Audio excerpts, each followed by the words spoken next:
उत्तराखंड के सीएम पुष्कर सिंह धामी ने विधानसभा चुनाव को लेकर मीडिया से की बातचीत। सीएम धामी ने सभी लोगों से 100% वोट डालने की अपील की। उत्तराखंड के लिए 14 फरवरी सोमवार का दिन काफी अहम। 14 फरवरी को होने हैं विधानसभा चुनाव। चुनाव को लेकर देहरादून से पोलिंग पार्टियां मतदान स्थल के लिए हुई रवाना।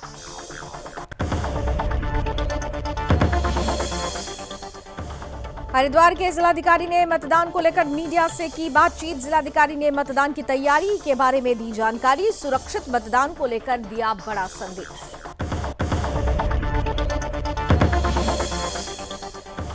और विधानसभा सामान्य निर्वाचन को सफल संपन्न कराने के लिए पुलिस प्रशासन और पोलिंग पार्टियां मतदान स्थल के लिए हुई रवाना। जिला निर्वाचन अधिकारी ने पुलिस प्रशासन को दिए निर्देश।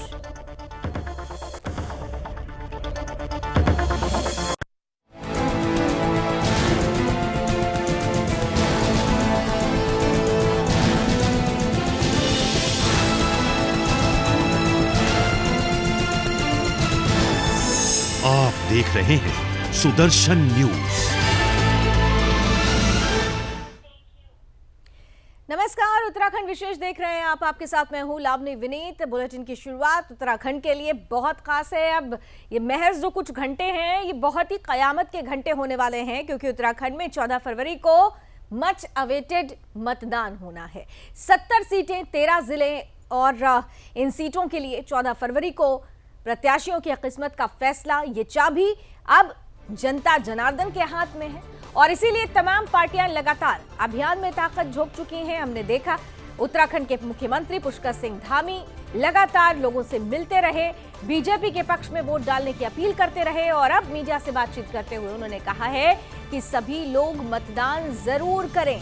साथ ही साथ पुष्कर सिंह धामी ने यह भी कहा है कि सब लोग 100% मतदान के लिए आगे आएं। और उन्होंने कहा कि 14 फरवरी को सबसे पहले सभी को प्रातःकाल सबको मतदान करना है पहले, और फिर जलपान करना है। उन्होंने पहले भी नारा दिया है, पहले मतदान और फिर जलपान। इतना ही नहीं, सीएम धामी ने यह भी कहा कि ऐसी सरकार चुननी है जो प्रधानमंत्री नरेंद्र मोदी के साथ चले और उत्तराखंड को आगे बढ़ाए। साथ ही सीएम धामी ने विपक्ष पर निशाना साधते हुए कहा कि विपक्ष की हमसे कोई टक्कर नहीं है। विपक्षी लोग अपने अंतर्कलह में आपस में ही टकरा रहे हैं। अपनी ही पार्टी के अंदर की उनकी टक्कर चल रही है। उत्तराखंड विधानसभा चुनाव के लिए 14 फरवरी को मतदान किए जाएंगे और इसीलिए उत्तराखंड की टोटल 70 विधानसभा सीटों में 632 प्रत्याशी चुनाव लड़ रहे हैं। वोटों की गिनती 10 मार्च को की जाएगी। देखना दिलचस्प होगा कि आखिर इस बार विधानसभा चुनाव में पहाड़ों की जनता ने अपना सिरमौर किसे चुनना तय किया है।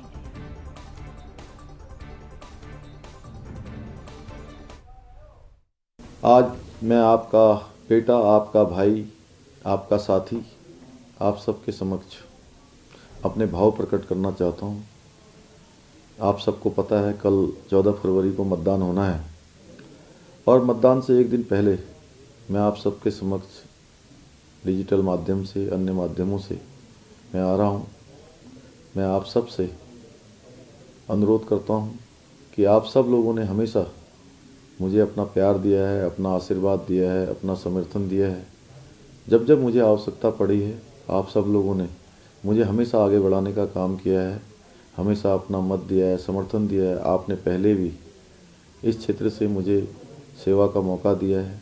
इस बार फिर से मैं, चूँकि आज आप सबके आशीर्वाद से ही मैं उत्तराखंड के मुख्य सेवक के रूप में हूँ, मुख्य सेवक के रूप में काम कर रहा हूँ। पूरे प्रदेश का दायित्व है।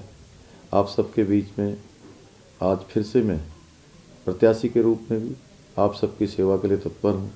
खटीमा मेरे रग रग में खटीमा है। यहाँ की एक एक गली, एक एक गांव, एक एक घर, यहाँ के एक एक जन हमेशा मेरे दिल में बसते हैं।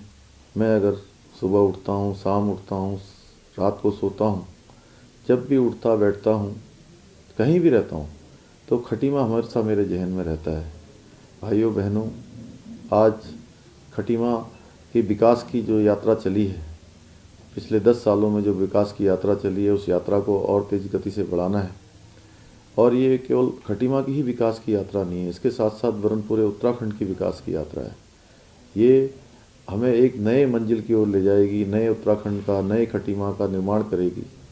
आप सब लोगों ने मुझे हमेशा माँ के आंचल की तरह छांव देने का काम किया है, मैं इसको कभी भूल नहीं सकता। आप सबका ऋण है जो आप लोगों ने मुझे आगे बढ़ाया है। मैं आप ही से शुरू होता हूँ, आप ही पर ख़त्म होता हूँ। और मैं हमेशा ये मानता हूँ कि इस शारदा के किनारे ये माँ भारामल बाबा के आशीर्वाद से, माँ पूर्णागिरी के आशीर्वाद से, बाबा बयानधुरा के आशीर्वाद से, बाबा बनखंडी महादेव के आशीर्वाद से, नानक मता साहब के आशीर्वाद से, हमारे गांव में हमारे भूमसेन बाबा के आशीर्वाद से, महादेव की कृपा से आप सब लोगों को मैं आश्वस्त करना चाहता हूँ कि मैं कभी भी आपका सर नीचे नहीं होने दूंगा। हमेशा खटी माँ के मान सम्मान को बढ़ाने का काम करूंगा, उत्तराखंड के मान सम्मान को बढ़ाने का काम करूंगा। कल मतदान है 14 फरवरी को। मैं आप सबसे अपील करता हूँ, सबसे प्रार्थना करता हूँ कि आपका एक एक वोट खटी माँ को आगे बढ़ाने वाला होगा, आपका एक एक वोट उत्तराखंड को आगे बढ़ाने वाला होगा। इस बार के चुनाव में खटी माँ विधानसभा से कोई और नहीं जीतेगा, बल्कि खटी माँ जीतेगा। हमारे खटी माँ क्षेत्र की जनता जीतेगी, खटी माँ के नौजवान जीतेंगे, खटी माँ की युवा शक्ति जीतेगी, खटी माँ की मातृशक्ति जीतेगी, खटी माँ के हमारे बड़े बुजुर्ग जीतेंगे और हमारे बच्चों का भविष्य जीतेगा। मैं यही अनुरोध करते हुए आप सबसे पुनः एक बार आप सबको हृदय की गहराइयों से धन्यवाद करते हुए और आपका आह्वान करते हुए कि पहले मतदान फिर जलपान। बहुत बहुत धन्यवाद। तो पहले मतदान फिर जलपान, ये अपील मुख्यमंत्री पुष्कर सिंह धामी की। और आप चलिए सीधे लिए चलते हैं आपको उस प्रेस कॉन्फ्रेंस में जिसे संबोधित करेंगे chief electoral officer Shrimati Saujanya, जो बता रही हैं कि उत्तराखंड में होने वाले चुनाव को लेकर चुनाव आयोग ने क्या तैयारी की। 24, नैनीताल में 89 और उधम सिंह नगर में 219 वल्नरेबल है। सिमिलरली जो क्रिटिकल बूथ है हमारा 44 उत्तरकाशी, 40 चमोली, रुद्रप्रयाग 50, टेरी Garhwal 95, Dehradun 220, Haridwar 161, Pauri Garhwal 100 and I'm so sorry, I just skipped the whatever critical booth मैं फिर से रिपीट कर लूंगी। उत्तरकाशी 44, चमोली 40, रुद्रप्रयाग 2, टेरी गढ़वाल 40, देहरादून 20, हरिद्वार 110, पौड़ी गढ़वाल 61, पिथौरागढ़ 122, बागेश्वर 0, अल्मोड़ा 8, चंपावत 30, नैनीताल 61, उधम सिंह नगर 238, कुल मिला के 776। तो हमारा मोर देन 5600 बूथ में वेबकास्टिंग चल रहा है, जिसमें we are covering it up either through webcasting और थ्रू माइक्रो ऑब्जर्वर्स और and vulnerable booths all through CAPF. Thank you. Polling station के कितनी दूरी पर जो पॉलिटिकल पार्टीज के एक्टिविस्ट होते हैं कार्यकर्ता वो रहेंगे लगते हैं, और इस बार जो आपने मॉडल से पोलिंग स्टेशन बनाए दोनों में किस तरह की प्लानिंग है? जो आपकी बूथ होता है उसका 200 मीटर्स के दूर में ही आपको गाड़ी सब पार्क करनी है, और जो 100 मीटर्स है उसका एक दायरा होता है 100 मीटर्स, उसके अंदर कोई भी आपका कैनवसिंग या कुछ हो नहीं सकता है, और वो 100 मीटर्स के अंदर सेल्यूलर फोन भी आप ले नहीं जा सकते हैं। तो ये मैं फिर से निवेदन करती हूँ, कोई भी फोटो या सीक्रेसी ऑफ बैलेट को वायलेट करना, ये फोटो खींचना, उसके बाद कहीं सोशल मीडिया में डालना सीक्रेसी ऑफ बैलेट का वायलेशन है।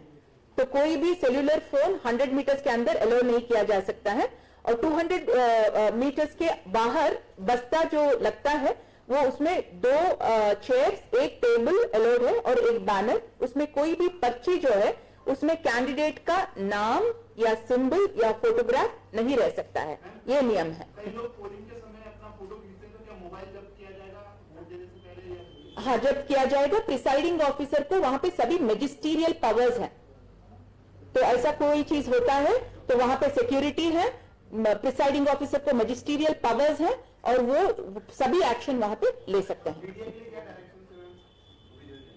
मीडिया के लिए ऑथराइज्ड जो मीडिया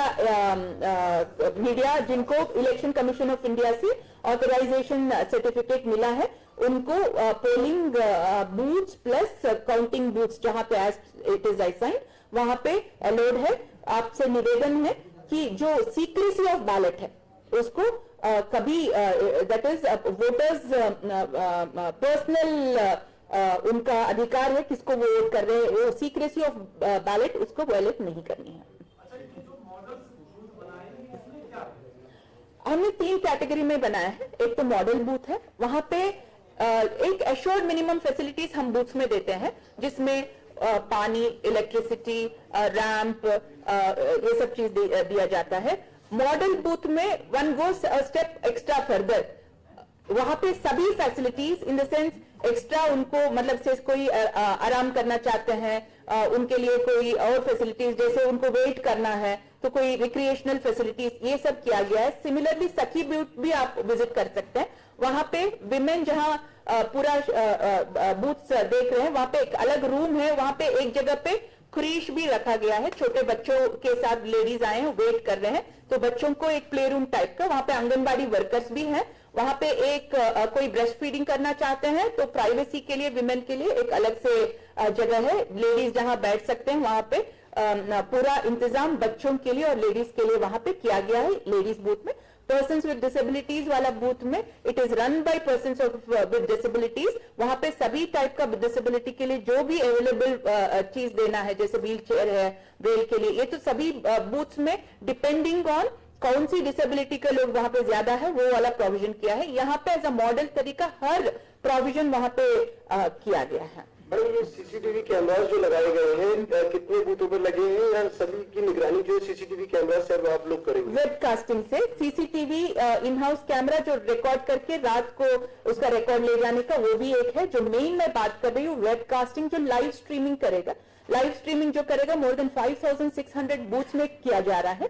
ये लाइव स्ट्रीमिंग करने के पहले हमने पहाड़ों में स्पेशली ये देखा कि हमारा जो स्टेशन, हमारा जो स्कूल है, जो भी है, वो एग्जैक्टली कहाँ लोकेटेड है, उसमें कौन सी सिम कार्ड का स्ट्रेंथ है, मतलब उसके लिए जो लाइव स्ट्रीमिंग करने के लिए भी you require a particular strength. So वो वाला सर्वे किया गया, वेदर आइडिया, जियो, एयरटेल, उसके बाद वो सिम उनको वहां पे दिया गया। उसका लाइव स्ट्रीम हमारे ऑफिस में यहाँ पे होता है। सो वहां पे हम सुबह से देख सकते हैं मॉक पोल के पहले से कि कंटिन्यूस क्या क्या एक्टिविटी है। रिकॉर्ड तो रहेगा ही, लाइव स्ट्रीमिंग कमीशन के लिए भी हो जाएगा, इधर के लिए भी हो जाएगा। This is one of the ways in which you cover up the critical booths where you are not sending the CRPF.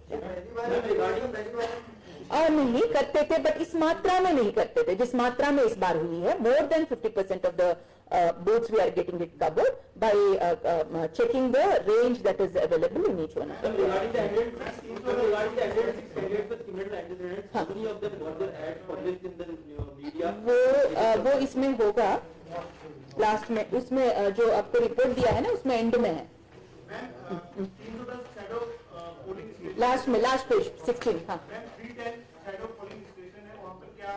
310 shadow polling station का जनरली ये है कि कनेक्टिविटी, बिकॉज हमारा एक सॉफ्टवेयर है पीडीएमएस करके, इसमें हम क्या करते हैं, जाके वो रीच होते ही पोल बूथ इंफॉर्मेशन लेते हैं। सुबह मॉक पोल शुरू हुआ, एवरी 2 आवर्स कितना कितना बूथ हुआ, उसका इंफॉर्मेशन लेते हैं। इंफॉर्मेशन लेने के लिए मेन माध्यम जो होता है वो आपका मोबाइल फोन है।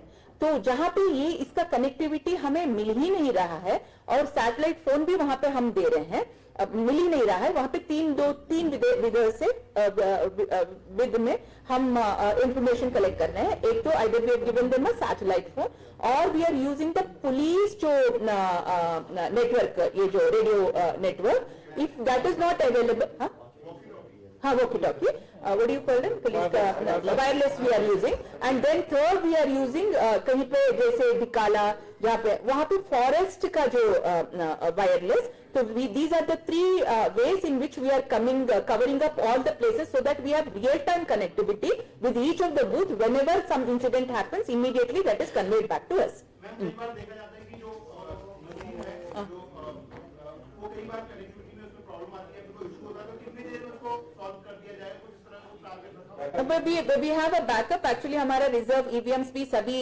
सेक्टर ऑफिसर को हमने दिया है। 5 या 10 बूथ के अंदर एक सेक्टर ऑफिसर तैनात है, तो immediately they will go and replace if there is any connectivity problem. Within 2 hours we have always done the replacement वाला। Thank you very much. 55 लोगों ने नहीं दिया था, उनको नोटिस भेजा गया। हाँ जी, अपडेट हुआ है? हाँ, अपडेट है, हमारा कंट्रोल सेंटर पे आपको मिलेगा। इसमें 2 चीज है, एक तो उनका जो पार्टी के लिए है, पार्टी जिन्होंने होस्ट किया है उन्होंने नहीं दिया है, हमारे द्वारा गया है C7 और C8 के लिए। दूसरा कैंडिडेट है जिनको वर्नाक्युलर और नेशनल न्यूज़पेपर में देना है, उसमें फर्स्ट, सेकंड, थर्ड 3 ब्लॉक्स में देना है। तो 3 नोटिस गया, एक तो रिमाइंडर C3 में गया है हमारा आरओ द्वारा, उसके बाद मेरे द्वारा 12th तक देखना था, that was yesterday, today is 13th। Now to the people who have not done even once in the 3 times block, हमारे सीईओ ऑफिस से उसमें नोटिस जाएगा, उसका प्रॉपर फॉर्मेट।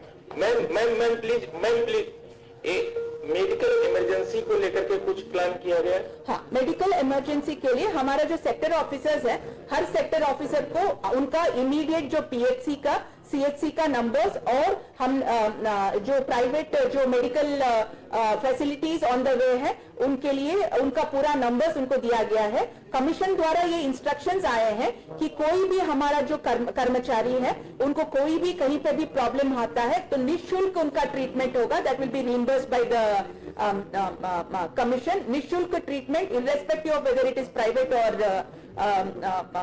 गवर्नमेंट हॉस्पिटल्स, और उसका पूरा जो लिस्ट और जो चार्ट है वो सेक्टर ऑफिसर को दिया जाता है, ताकि उनके नीचे जो 5 या 10 बूथ्स है वो उनका कोई भी होता है तो नियरेस्ट वही उनका चार्ट, रूट चार्ट में ही वो मैप होता है।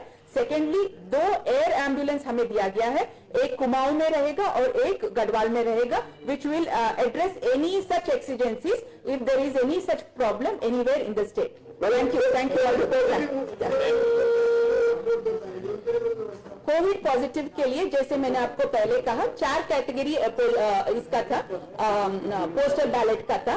पोस्टल बैलेट में एक तो 80+ था, एक तो आपका पीडब्ल्यूडी थे, एक तो कोविड पॉजिटिव थे और एक आपका एसेंशियल सर्विसेज, जिसमें जो इलेक्शन जैसे आप जिनको भी कमीशन द्वारा ऑथराइज्ड, इस बार उन्होंने जैसे आपने लास्ट टाइम रेज किया था वो कमीशन को दिया था, तो उन्होंने मीडिया का भी जो कर्मचारी है जिनको उस दिन ड्यूटी लगती है उनको भी एसेंशियल सर्विसेज में कैटेगराइज कर दिए थे। तो वो 4 कैटेगरी थे, तो कोविड पॉजिटिव वाले जो भी तब आवेदन किए होंगे उनको दिया जाता है। इन केस विद टेम्परेचर के साथ कोई हमारे बूथ में आ जाते हैं तो थर्मल स्कैनिंग 2 बार करने के बाद भी टेम्परेचर तय हो जाता है, तो लास्ट आवर ऑफ द पोल उस टाइम पे उनका वोट दिलवा दिया जाएगा। Thank you very much.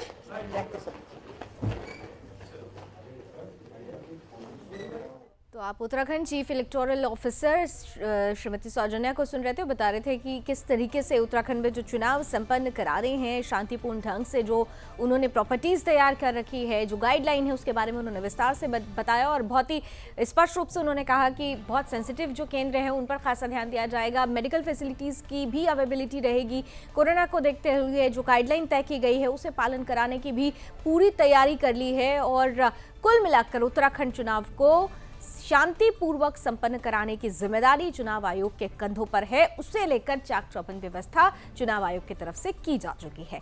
इधर चुनाव को प्रभावित करने की प्रत्याशियों की कोशिशों पर निर्वाचन आयोग द्वारा नकेल कसे जाने के बाद अब प्रत्याशियों ने नए पैतरे अपना लिए हैं। पैसों के छिपे लेन देन का सनसनीखेज खुलासा किया है सुदर्शन न्यूज के रेजिडेंट एडिटर मुकेश कुमार ने, जो राजनीतिक षड्यंत्रकारियों की नींद उड़ा रहा है। साथ ही निर्वाचन आयोग को भी इस विषय पर संज्ञान लेना चाहिए। अभी हम कर रहे हैं झाबेरा विधानसभा में और हमारे पीछे जो कार्यालय देख रहे हैं वो झाबेरा विधानसभा से कांग्रेस के प्रत्याशी वीरेंद्र सिंह जादी जी का कार्यालय है और हमारे हाथ में जो ये नोट देख रहे हैं ये नोट नहीं है, इनका ये नोट के जैसा दिखने वाला है। अगर आप इसमें गौर से देखेंगे तो यहाँ लिखा हुआ है 2000 का कूपन। देखने में तो ये पूरी तरीके से नोट के जैसा लग रहा है, लेकिन ये कूपन है जो यहाँ पर फटा हुआ है। फटा हुआ का मतलब क्या है? कोड है, यानी इसका इस्तेमाल हो चुका है। अब आपको बता दूं कि ऐसा क्यों हो रहा है। चुनाव आयोग के लोग जो है जिस तरीके से ऑब्जर्वर हर एक प्रत्याशी के पीछे लगे हुए हैं कि कहीं कैश लेकर के कोई प्रत्याशी जो है चुनाव को प्रभावित करने की कोशिश तो नहीं कर रहा है, कैश तो नहीं बांट रहा है। तो ये इसका कोड निकाला है प्रत्याशियों ने। कूपन देते हैं कि अगर वो पकड़ा गया तो ये कूपन होगा, कोई कार्रवाई नहीं होगी, लेकिन ये कूपन है, ये कूपन को दिखा करके जहाँ पे उन्हें जाना है वहाँ से उन्हें कैश की डिलीवरी हो जाती है। यानी चुनाव आयोग को धोखा देने के लिए इस तरह के कूपन का इस्तेमाल किया जा रहा है। चुनाव आयोग को संज्ञान लेना चाहिए और तत्काल ऐसे प्रत्याशियों पर कार्रवाई करनी चाहिए जो पैसा बांट करके वोट को और मतदान खर्च करने की कोशिश करें। इधर उत्तराखंड में 14 फरवरी को मतदान होना है। उत्तराखंड में लगभग 81 लाख मतदाता हैं जो कि कल यानी कि 14 फरवरी को अपना मतदान करके नया मुखिया चुनेंगे। वहीं उत्तराखंड के लिए सोमवार का दिन काफी अहम होगा, जिसका लंबे समय से इंतजार पूरे प्रदेशवासी कर रहे थे। कल आने वाला है और कल सुबह से मतदान की प्रक्रिया भी शुरू हो जाएगी, जो कि शाम तक चलेगी। इसी कड़ी में उत्तराखंड के ब्यूरो चीफ कृष्णा कुमार ने देहरादून पहुंचकर देहरादून स्टेडियम में चुनाव आयोग की तरफ से बनाए गए कंट्रोल रूम का जायजा लिया, जहां से पोलिंग पार्टियां अपने अपने मतदाता स्थल के लिए रवाना हो रही हैं। देहरादून रायपुर स्टेडियम में बने इलेक्शन कंट्रोल रूम के अंदर हम मौजूद हैं। यहाँ पर आप देख सकते होंगे तमाम पोलिंग पार्टियां अपने अपने बूथ के लिए रवाना हो रही है। सीधा मैं इनसे बातचीत करूंगा। भाई साहब, क्या आपका नाम है और कौन से क्षेत्र में आप जा रहे हैं? मेरा नाम अनिरुद्ध ममगाई है और मैं 18 धर्मपुर विधानसभा क्षेत्र में निर्वाचन कराने जा रहा हूँ। तैयारियां देख रहे हैं आप आयोग की, और आपकी तरफ से क्या क्या तैयारियां हैं, क्योंकि कोरोना काल के साये में एक तरीके से मतदान करेंगे सब लोग? तैयारियां अच्छी हैं, सारा सामान मिल चुका है। बहुत हम लोग समय से आ गए थे तो हमें सामान भी जल्दी मिल गया था और हम वेरिफिकेशन वगैरह करके हम अपनी बसों में बैठने जा रहे हैं। आप क्या कहेंगे? कल मतदान है जिसका इंतजार कर रहे थे सब लोग, कल आखिरकार 14 फरवरी आई गई। हाँ, कल मतदान है और आप उम्मीद कर रहे हैं कि अच्छा मतदान हो। तैयारी पूरी है। मतदाताओं से क्या अपील करना चाहेंगे आप, क्योंकि घर से निकले वोट करें फिर अपना काम करें? सर, हमारा अपील करने का काम नहीं, हम कर्मचारी हैं, हमें मतदान करना है। तो बिल्कुल देखिए, ये पोलिंग पार्टियां हैं जो अपने अपनी ओर जो है धर्मपुर विधानसभा की तरफ जा रही है। जैसा कि इन्होंने बताया, कुछ और भी लोग यहाँ पर मौजूद है। क्या नाम है भाई साहब आपका? जी, मेरा नाम सनी कुमार है। किस तरफ जा रहे हैं आप तैयारियां करके यहाँ से पूरी? हम इलेक्शन बूथ की तरफ जा रहे हैं। अभी कौन से क्षेत्र में जा रहे हैं? अभी थोड़ा सा हम जल्दी में इसकी जानकारी हम नहीं दे पाएंगे। तो बिल्कुल देखिए, मसूरी विधानसभा क्षेत्र में ये लोग जो हैं वो जा रहे हैं। तो तैयारियां पूरी की पूरी है। चुनाव आयोग एक तरीके से पूरी तैयारियां कर चुका है और यहाँ से अपनी पोलिंग पार्टियां जो हैं वो लगातार रवाना कर रहा है, क्योंकि सभी देखिए जल्दबाजी में है, क्योंकि समय अब काफ़ी कम बचा है। मैं 24 घंटे का समय भी अब मतदान शुरू होने में नहीं बचा है। तो इसी क्रम में देखिए तैयारियाँ इलेक्शन कमीशन ने तेज कर दी है और यहाँ से पोलिंग पार्टियां जो हैं वो लगातार रवाना कर रही है, क्योंकि कल सुबह से मतदान जो है वो सही समय पर शुरू हो पाए। कैमरा पर्सन स्पर्श फाटक के साथ मैं कृष्णा कुमार, सुदर्शन न्यूज़, देहरादून।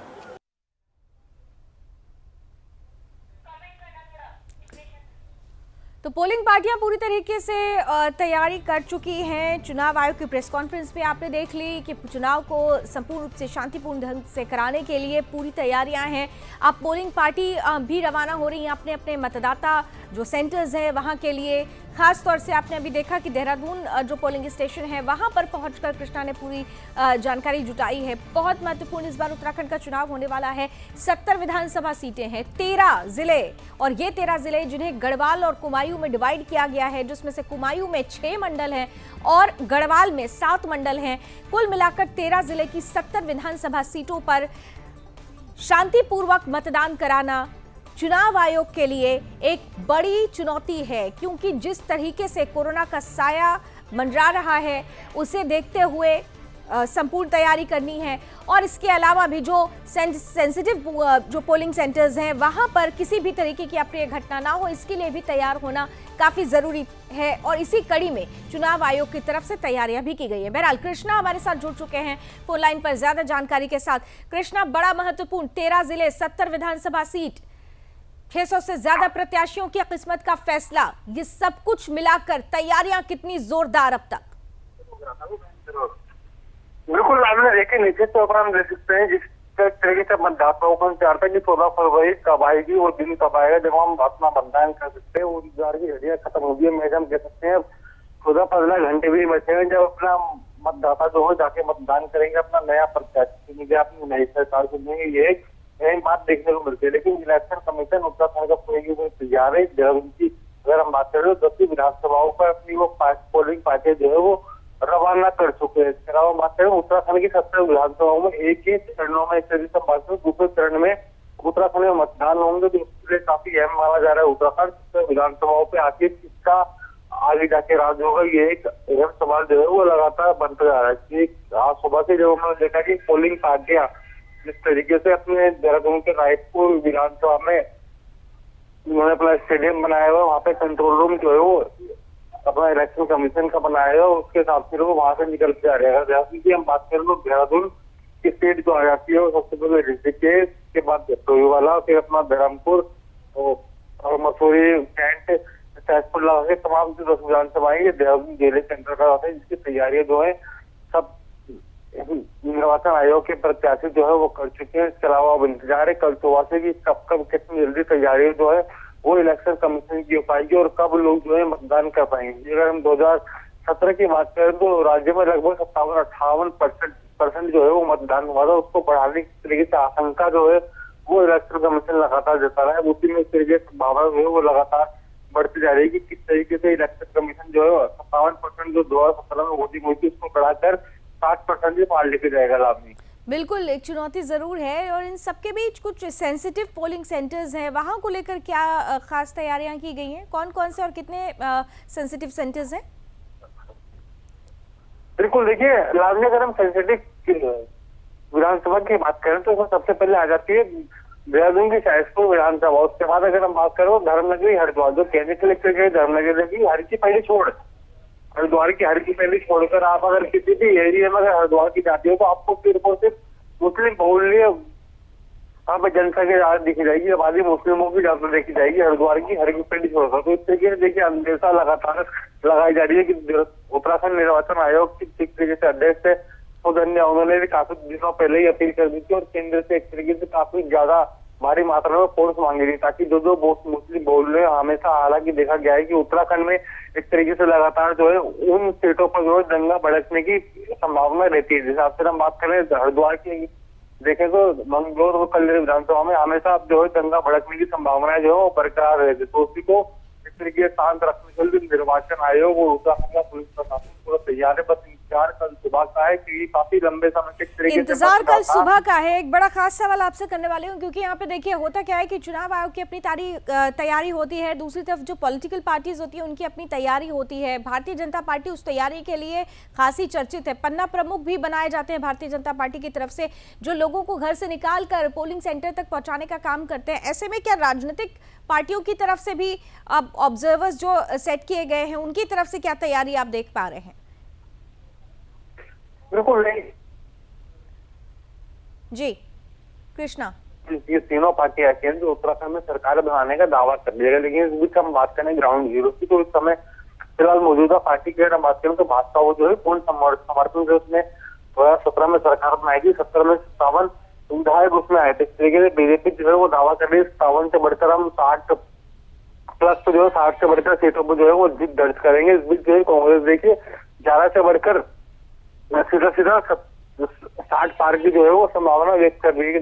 दावे भी काफी दिनों से कर रही है कि हमारी सरकार बनेगी, 60 प्लस से अधिक हमारे विधायक जो आएंगे। लेकिन इस बीच देखिए सवाल खड़ा होता है, जहाँ कांग्रेस इस तरीके से 11 से बढ़ाकर सीधा 35 से बढ़कर अपना सत्ता में आना चाह रही है और 60 प्लस का दावा कर रही है। इस बीच भाजपा भी 60 प्लस से दावा कर रही है कि 60 विधानसभा सीटों से अधिक जो सीटें हैं वो उसको हम जीत हासिल करेंगे। इस बीच देखिए आम आदमी पार्टी भी जो 2017 विधानसभा चुनाव में इस तरीके से नई पार्टी उतर रही है तो उसकी भी बड़ा अहम सवाल है कि उत्तराखंड में कितनी, यानी सबकी अपनी अपनी तैयारी है, दावे हैं, वायदे हैं, लेकिन जनता जनार्दन को तय करना है कि वो अपना भाग्य विधाता किसे चुनती है। और इसी के लिए देखिए उत्तराखंड में तैयारियां सब हो चुकी हैं, अब बस कुछ ही घंटे बाकी रह गए हैं जब उत्तराखंड का नया सिरमौर के लिए उसकी किस्मत का फैसला करने के लिए जनता जनार्दन पोलिंग बूथ तक पहुंचना शुरू कर देगी। Thank you so much Krishna हमारे साथ जुड़ने के लिए। और चलिए इसी के साथ इस बुलेटिन में अभी बस इतना ही, लेकिन देश और दुनिया की तमाम खबरों के लिए आप जुड़े रहिए सुदर्शन न्यूज के साथ। जय सुदर्शन न्यूज।